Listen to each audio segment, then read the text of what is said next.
Hello guys, আজ আমরা দুই বন্ধু মুর্শিদাবাদ জেলার একটা রাজবাড়িতে এসেছি। রাজবাড়ির ভিউজটা আপনাদেরকে দেখাচ্ছি। কি সুন্দর ছিল। হ্যাঁ, অনেক লোক জমায়েত এসছে, কোথা থেকে এসছে। আমরা তো মালদা থেকে মুর্শিদাবাদ এসেছি, আপনারাও আসেন। হ্যাঁ, সামনে নদী গঙ্গার ওই পারে আবার বাংলাদেশ আছে, ঠিক আছে। তো রাজবাড়ির পিছনের সাইড মানে ব্যাক সাইড, হ্যাঁ দেখুন, বহুত পুরাতন একটা বাড়ি।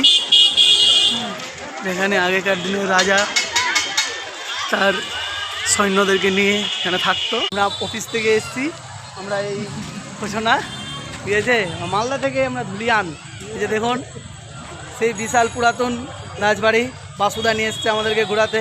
বাসুদা আমাদেরকে গাইড করবে কোন দিয়ে কী দেখতে হবে। দেখুন, একটা ইংরেজ আমলের পুরাতন গাড়ি, যারা ইংরেজ ব্যবহার করার পরে এখানে ফেলে দিয়ে চলে গেছে। রাজবাড়িটা বিশাল বড়, দেখলেন তো আপনারা, সুন্দর লাগলো, ঠিক আছে। দেখুন, আপনারাও আসুন, হ্যাঁ, লাইক কমেন্ট অ্যান্ড শেয়ার করবেন আপনারা।